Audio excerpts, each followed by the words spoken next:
pessoal, boa tarde. Vamos para a penúltima palestra do dia, né?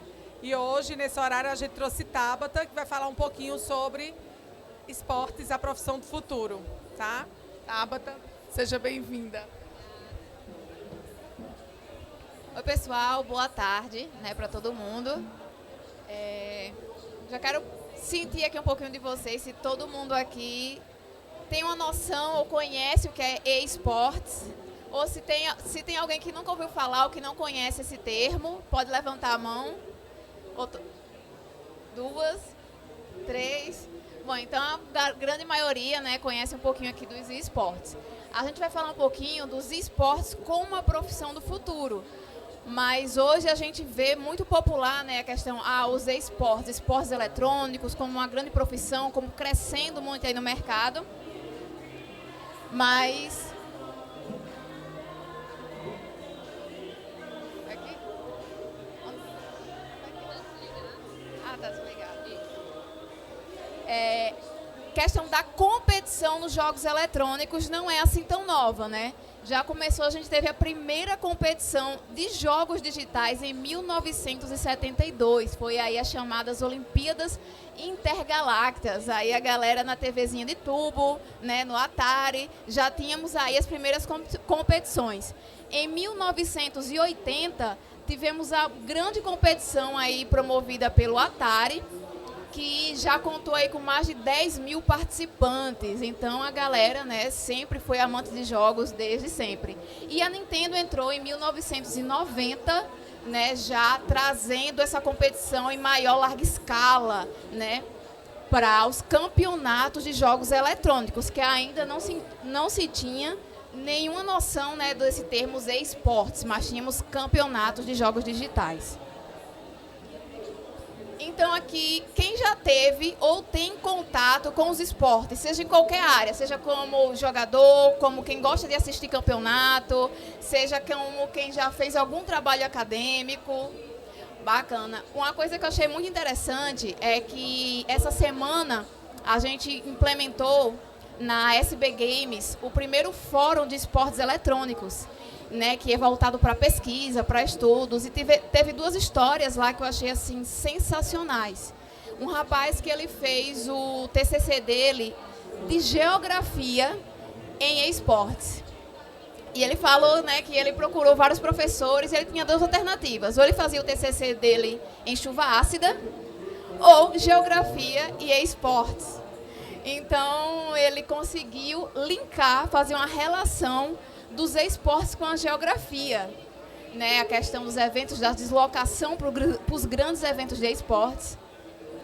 Então, assim, a gente ainda tem hoje, no Brasil, uma área enorme para trabalhar nos esportes. Não só como jogador de esporte eletrônico, mas em várias áreas. Você vê aí a correlação com a geografia. Então, assim, a gente tem hoje psicólogos da área de esportes, nós temos nutricionistas, nós temos jogadores, designers, programadores de jogos.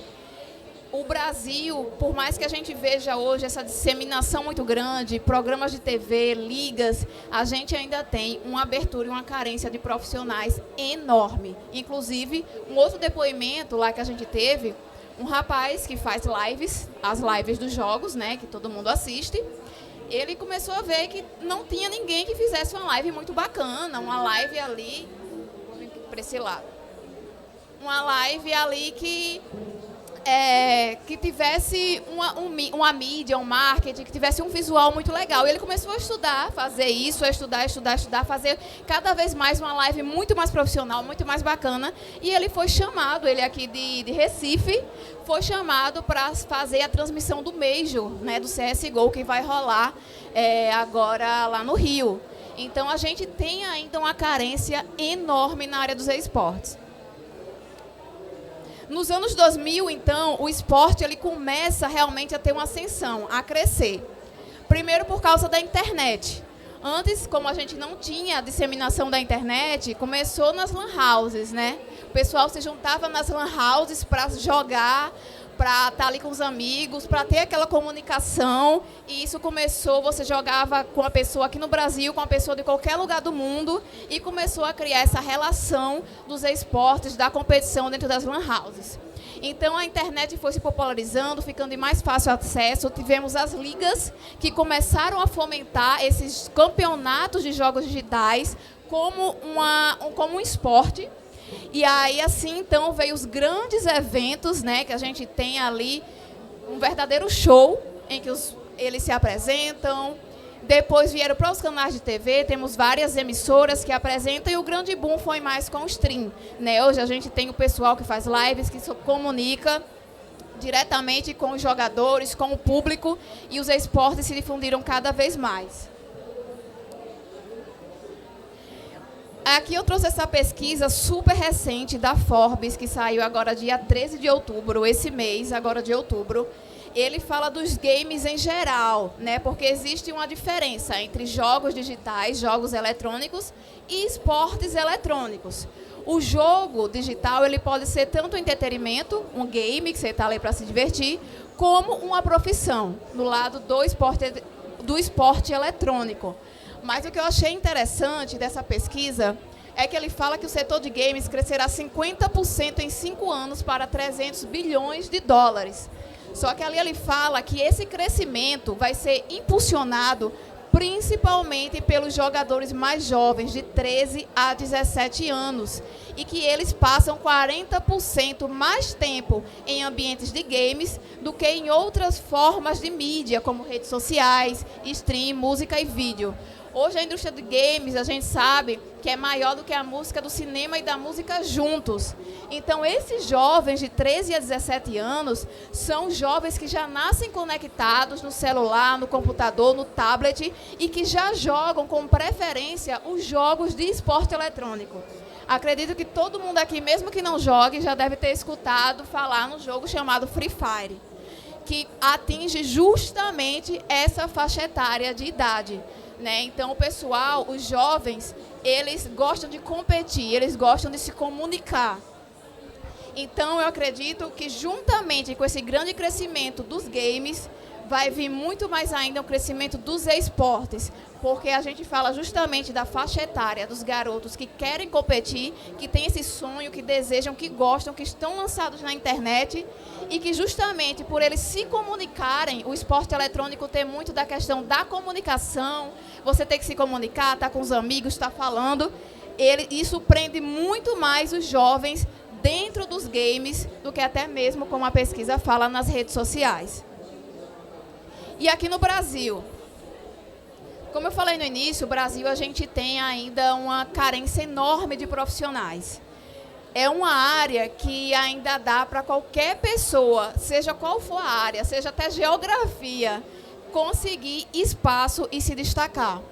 A gente tem hoje uma bolha, né, de franquias em São Paulo, que são os grandes campeonatos das desenvolvedoras, mas nós temos um grande mercado muito maior em todo o Brasil, de ligas amadoras, que inclusive servem de experiência e visão para esses meninos, né, jovens que querem se tornar atletas. Essas ligas, elas dão visibilidade e dão treinamento para que eles possam ingressar e serem contratados por um time profissional. Por exemplo, aqui no Rio Grande do Norte, nós temos a Liga de Gicom e temos a Federação de Esportes Eletrônicos do Rio Grande do Norte. A Liga de Gicom, ela justamente fomenta da possibilidade desses jovens competirem, ter material de mídia, de marketing, de entrevistas, até mesmo nas TVs abertas, porque existem olheiros que estão sempre olhando se realmente o garoto for bom, ele pode ser um profissional. E a gente hoje tem, é como no futebol, eu gosto de comparar. O futebol a gente tem o pessoal que joga aqui no ABC e a gente tem o Neymar, né? Nem todo mundo vai ser o Neymar, mas existe a possibilidade de ser. E assim, eu costumo comparar também muito com empreender.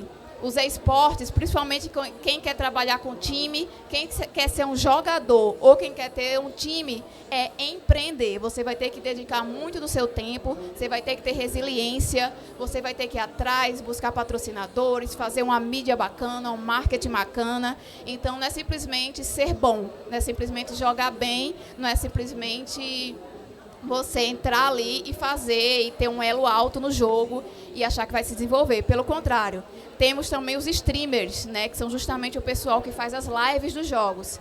E esse pessoal hoje não é quem é um bom jogador, mas é quem é um bom comunicador. E a gente ainda tem muito espaço aqui no Brasil para esses comunicadores, mas é empreender, né? Hoje os meninos veem o pessoal lá jogando na TV e querem ver aquelas estrelas e querem se tornar uma estrela também. Mas existe sim, a gente está aqui no ambiente de empreendedorismo, é realmente empreender e ir atrás. Inclusive os meninos são muito novos, precisam do auxílio dos pais, né? Precisam ter esse acompanhamento. E a federação que vem também justamente para dar esse auxílio, né? Para trazer o direito dos esportes tradicionais para os esportes eletrônicos, para que justamente já foi há 2 meses atrás foi aprovado na Câmara, né, os esportes eletrônicos entraram na Lei Geral do Esporte, que justamente está se caminhando para profissionalizar, para ter direito, todos os direitos que um atleta de esporte tradicional tem. O esporte eletrônico ele é enorme no mundo. O Brasil ele é o 3º maior mercado do mundo, só atrás da China e dos Estados Unidos, né, em questão de entusiastas. Então, apesar da gente ser um dos maiores do mundo, a gente ainda está engatinhando em questão de profissionalização. Quem pegar hoje, agora, essa onda, daqui a 5, 10 anos, com certeza vai ser um grande destaque nos esportes aqui no Brasil. E, inclusive, os jogos mais populares aqui no Brasil são os jogos que a gente tem mais acessibilidade, né? Por isso que todo mundo aqui já ouviu falar no Free Fire, porque ele é um jogo que você joga no celular e roda em praticamente todo o celular. Então, às vezes, não é o melhor jogo. Muitos falam que não é o melhor jogo, mas é o que eles conseguem jogar. Então, a acessibilidade é muito importante aqui no Brasil para que os jogos, né, se desenvolvam e tenham sucesso. Por isso que eu quero trazer aqui para vocês o Rise. Vocês podem escanear esse QR Code que vocês vão entrar justamente no site que tem as informações, os vídeos. A gente está desenvolvendo o primeiro jogo brasileiro de esportes eletrônicos. A gente não tem, para vocês terem noção, a gente não tem ainda nenhum jogo de esporte eletrônico que seja brasileiro, né? Todos são internacionais. O que ocasiona é o quê? A gente, os maiores investimentos, os maiores eventos são todos fora do país. Então, a gente tendo um jogo totalmente brasileiro, com a nossa comunidade tão grande, tão apaixonada, que ainda precisa de tanto espaço, de tanta oportunidade, com certeza a gente vai fazer o mercado brasileiro crescer muito. No site tem um botão de pré-inscrição. A gente está programando para lançar o Rise próximo ano, em 2023. E quem fizer a pré-inscrição vai poder ser sorteado para ser um dos primeiros jogadores do Rise, que já vai ter campeonato, já vai ter premiação, já vai ter taça, já vai ter realmente toda uma experiência de jogador profissional, né, que a DICOM proporciona no Nordeste, e também até a nível internacional também poderemos levar os atletas para jogar. Então, o Rise ele é um jogo de FPS, né, para quem gosta de FPS, ele vem justamente trazendo essa acessibilidade no FPS que a gente também ainda não tem no Brasil. A gente sabe que nem todo mundo tem 12, 15 mil reais para ter um PC gamer no Brasil. Então, a gente está trazendo acessibilidade ao FPS para que a maior parte dos jogadores possam jogar e competir, né, realmente se profissionalizar nos esportes eletrônicos e ter essa oportunidade de viver do que se ama, né? Acredito que nada melhor do que você fazer algo que você ama, porque é um meio clichê, né? Quando que falam que você faz algo que ama, não é como se você trabalhasse porque você tem prazer naquilo. E eu digo por experiência própria que realmente é. Porque, assim, é uma dupla jornada. Como eu falei, é empreender. Às vezes você precisa de uma dupla jornada, empreender e ter outra profissão para você se manter, até que aquele seu empreendimento desbanque. Essa é a realidade hoje dos esportes. Mas, a partir do momento que você se destaca, você tem muito potencial para entrar nesse mercado milionário. Então, eu vou finalizar com o Rise para vocês darem uma olhada, e eu vou abrir também para perguntas, caso vocês tenham alguma dúvida.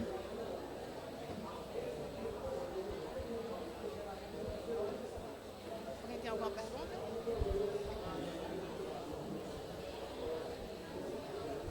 Opa. Vai ser multiplataforma?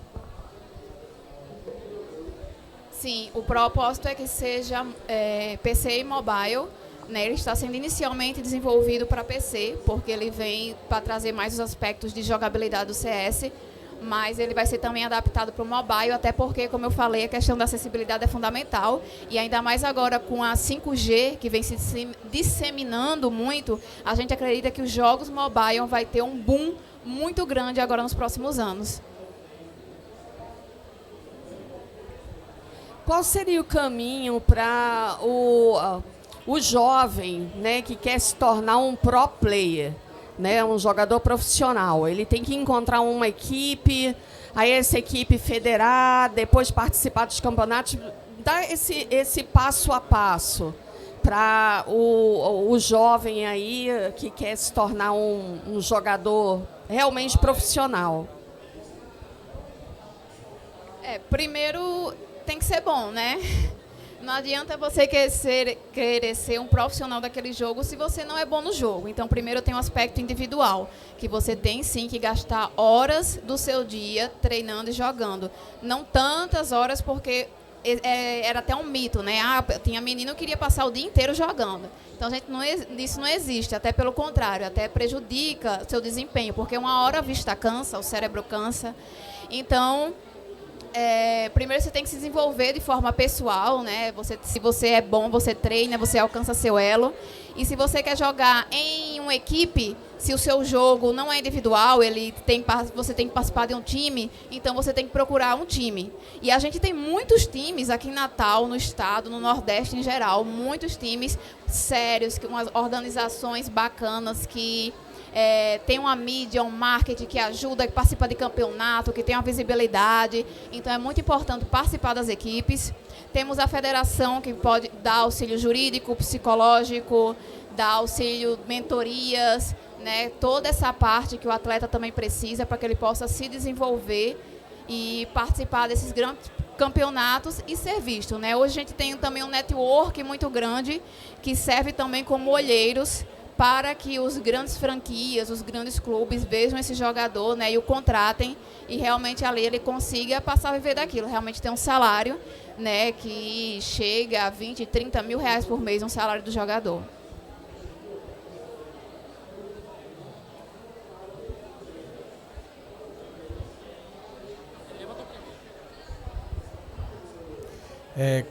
A monetização para o jogador, né? E como investidor chegar até um resultado através de uma equipe, financiando quem, investindo em quem, como monetizar e ter resultados através de forças mais robustas, né? Então, como todo bom empreendedor, no início vai ralar muito, porque primeiro não há monetização, né, no cenário amador, por isso que eu falo muito da dupla jornada, que é você empreender de um lado e ter uma profissão do outro para poder se manter. Mas se o foco é ser jogador profissional, primeiro você tem que treinar e ser bom realmente no jogo, ter um elo alto. O elo conta muito para você entrar numa equipe. A partir do momento que você entra numa equipe na organização, aí sim, aí o empreendimento da organização, ela pode justamente apresentar materiais para patrocínios. Por exemplo, o trabalho que a gente faz aqui hoje de campeonato, de mídia, foto, vídeo, entrevista, é justamente para que as organizações tenham esse material e possam captar os patrocinadores, como, por exemplo, a gente trouxe o América Futebol, o ABC e várias outras empresas que começaram a montar e dar uma ajuda de custo para as organizações. E tem também a questão das organizações no sentido de que você pode monetizar, por exemplo, como os meninos começam muito cedo, então é muito importante que, às vezes, um clube grande quer contratar porque ele é muito bom, eu quero ele para o meu time. Então, é muito importante que você tenha um auxílio jurídico para isso, porque eles são muito novos e, às vezes, a organização simplesmente fazem um contrato meio que unilateral, né? A gente tem vários casos de jogadores que hoje não conseguem sair da organização por causa de uma multa milionária e não conseguem desenvolver sua carreira. Por isso que a federação vem também nesse sentido, de ajudar juridicamente em contratos para que esse jovem, né, que geralmente começa muito cedo, esteja resguardado também. Não seja visto só apenas como um produto para a organização, mas seja visto como um atleta.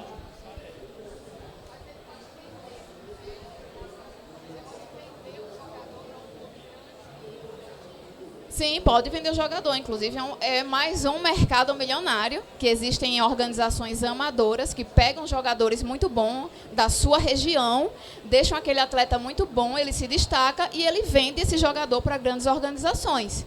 E aí você faz, obviamente, você tem que ter um contrato com esse jogador e quando você vende, você tem aí um percentual muito bom. Oi, Tabata. Parabéns pela apresentação, achei bem bacana. A minha pergunta é a seguinte, além da jogadora, né, do jogador profissional, qual é o outro tipo de profissional que esse mercado mais necessita? Porque você falando, parece que está faltando muita gente aí, né? E a segunda pergunta bem rápida, tem espaço para quem era jogador antigo de videogames como Super Nintendo, Mega Drive, se existe mercado para esse público ou não? Certo. A primeira pergunta dos profissionais, e realmente existe. A gente tem uma carência muito grande, inclusive a gente tem a Luciana, né, que está aqui com a gente também, palestrando, e ela é psicóloga dos maiores clubes de esportes eletrônicos do Brasil, a PEN, né, já fui da PEN, da Imperial, da Luminosity, então, e ela mesma pode falar isso mais do que ninguém, da carência, por exemplo, que tem de um bom psicólogo do esporte no cenário de esportes eletrônicos. Nós não temos, né, esse profissional treinado e adaptado para isso. Então, assim, não só psicólogo, mas o time de esportes eletrônicos, ele tem um alto desempenho, assim como o esporte tradicional. Então, ele precisa de educador físico, ele precisa de nutricionista, ele precisa de psicólogo, ele precisa de analista, e isso que envolve apenas o time. Fora do time, por exemplo, a gente tem os grandes eventos. A gente vinha até comentando hoje no carro que, por exemplo, um grande evento enorme que vocês veem que acontece, por exemplo, no Rio de Janeiro, e as pessoas, às vezes, não sabem o mínimo que é testar e ver as portas da internet para que o jogo não trave. Então, parece assim uma coisa básica, mas que no mercado de esportes eletrônicos ainda, como eu falei, o rapaz de Recife, daqui pertinho da gente, começou a fazer uma live bacana, estudar, fazer uma coisa cada vez melhor e foi chamado para fazer a live do Major. Então, a gente tem uma carência muito grande de esportes eletrônicos. Até mesmo nas escolas, a gente está com um projeto, junto com a federação, de incluir nos GERNES, né, dos esportes escolares aqui do Rio Grande do Norte.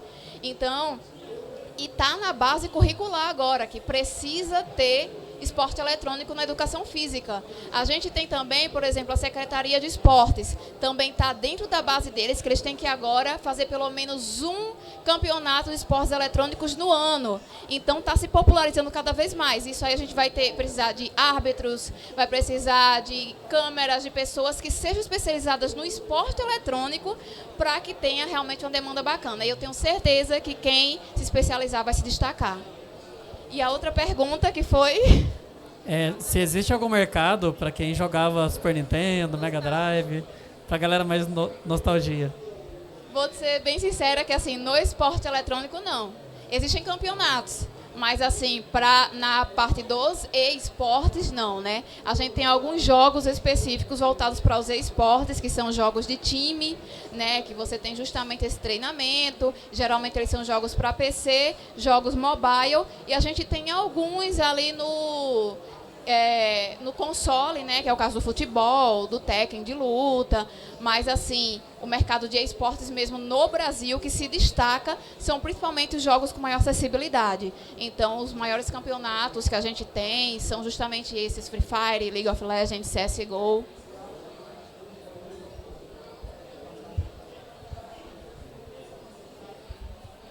Olá, parabéns também pela apresentação.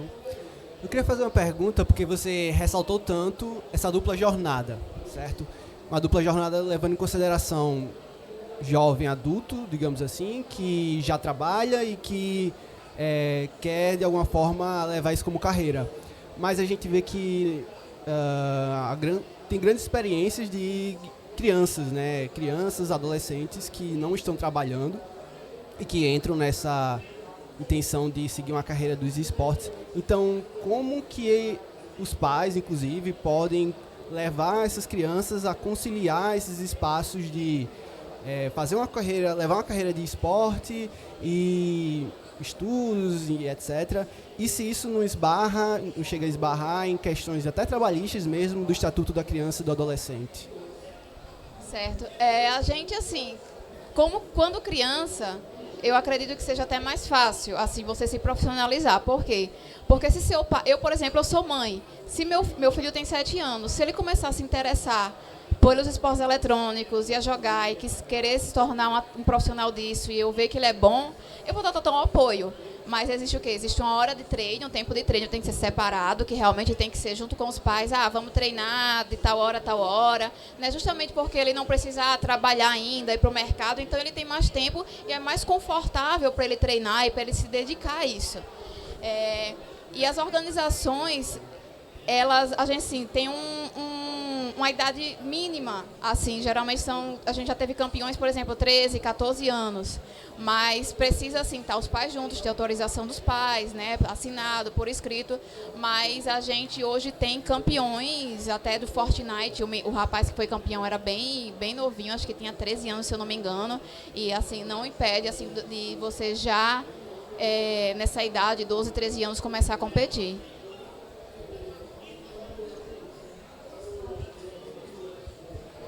Olá, eu tenho uma pergunta sobre o jogo que vocês estão fazendo, o Rise, né? Vocês falaram que já tem planejamento de um campeonato, de planos para ser um esporte profissional, correto? A minha pergunta já existe um financiamento para isso ou vocês estão, digamos, confiantes que ele vai ser popularizado aqui no Brasil ou mundo afora? Então, quando eu falo que ele já vai nascer com campeonato, com premiação, com evento, é porque a gente já faz isso desde 2016. Né? A gente faz aqui na Arena das Dunas, anualmente, né, a Digicom, que é um evento voltado para esportes, e a gente faz vários campeonatos com outros jogos, né, os que estão no mercado. Por exemplo, antes da pandemia, a gente fez um evento que tinha R$20 mil de premiação, né, distribuído por jogos.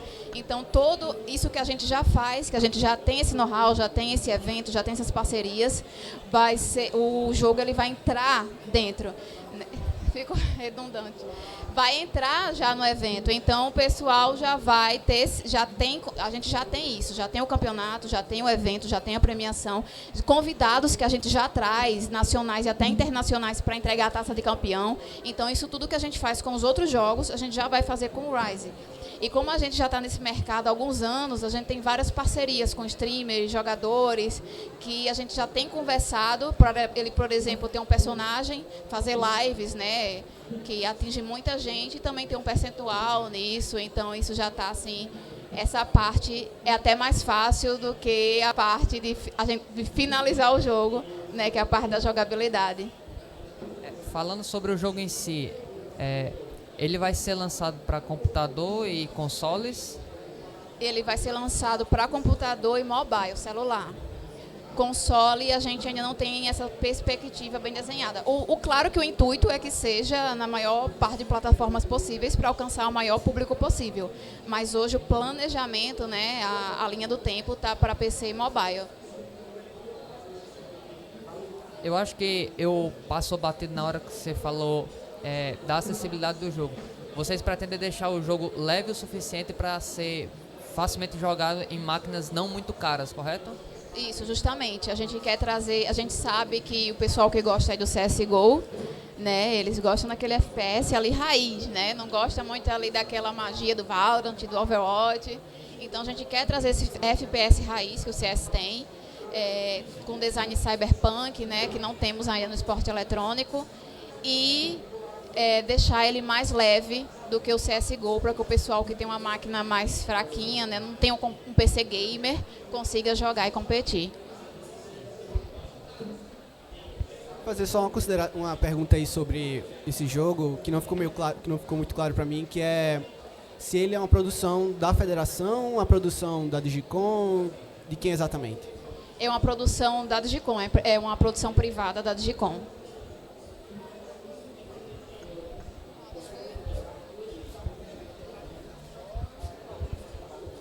Boa tarde, parabéns pela exposição. Acho que é muito interessante fomentar momentos como esse. E eu tenho uma dúvida em relação a quem gostaria, por exemplo, se especializar como um advogado de esportes. E aí eu gostaria de entender, eventualmente, o que seria indispensável na sua visão de quem quer entrar, advogar, por exemplo, nesse mercado, de conhecer do mercado, tipo, que é indispensável conhecer. Se eu precisaria, por exemplo, ser um jogador extremamente assíduo, se eu precisaria estar dentro, ou enfim, porque hoje não existem muitos advogados especialistas no universo de games de uma maneira geral, e aí eu gostaria de entender um pouco disso, assim, da visão de quem joga, enfim. Sim, eu acredito que, inclusive, essa parte do advogado, por exemplo, vem sendo mais difundido hoje, porque, por exemplo, há 4 anos atrás, não se tinha acho, nenhuma perspectiva disso. Assim, eu conheci jogadores que eram muito novos, 14, 15 anos, que fecharam um contrato com a grande organização, sem base nenhuma, foi lá, meu sonho é jogar, nossa, eu vou ganhar dinheiro para jogar, né? Eu só vou lá e assino. E aí, passa os anos, esse garoto vai amadurecendo, às vezes ele quer até ter uma transição de carreira, né? Sair dessa área, trabalhar nos jogos ainda, mas em outra área, não como jogador, e às vezes ele fica preso por um contrato. Então, a partir do momento que, acredito, tem essa parte jurídica, junto com as organizações, junto com os atletas, né? Com os pro players principalmente, com os jogadores, para eles estarem resguardados, é muito importante.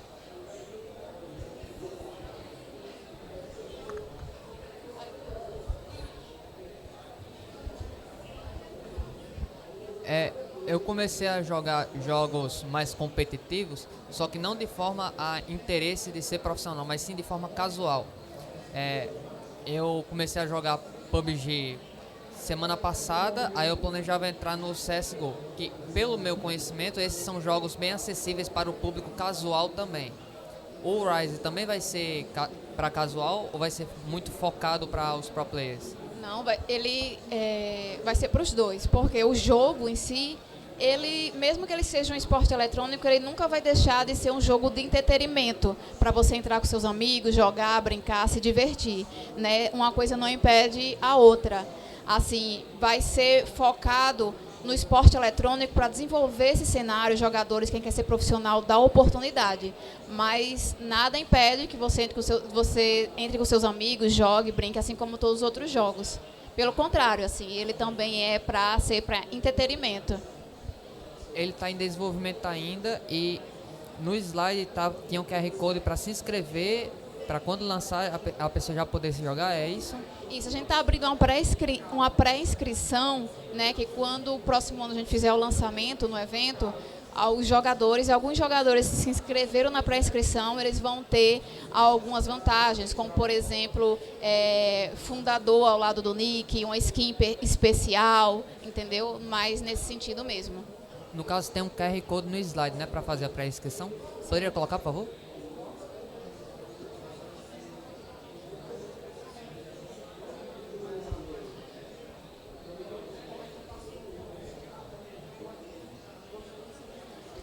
Pronto, muito obrigado. Nada, obrigada.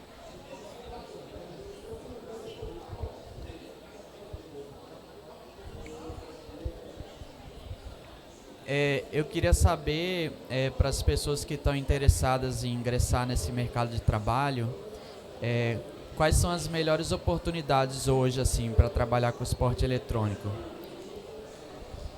Bom, no esporte eletrônico a gente tem várias áreas, né? A gente tem as áreas dos eventos, tem as áreas dos campeonatos, tem a área da psicologia, da educação física, tem a área do design, do marketing, da publicidade, tem a área das organizações, quem quer ter um time, quem quer ser jogador. Tem muitas áreas, né, que estão abertas e que, inclusive, como eu falei, ainda não temos, né, essa quantidade de profissionais especializados para aquilo. Então, tem esse mercado aí para quem está, não só nessas áreas, mas, por exemplo, filmagem, por exemplo, para quem entende do jogo, para fazer uma filmagem do campeonato, que faz toda a diferença. Stream, né, quem faz lives, até mesmo comunicadores, pessoal que faz palco, que faz stream, que faz lives, até mesmo para os eventos. Quem organiza campeonato também, você prestar esse serviço de organização de campeonato, de desenvolvimento de marca. Então, existe aí uma área bem grande.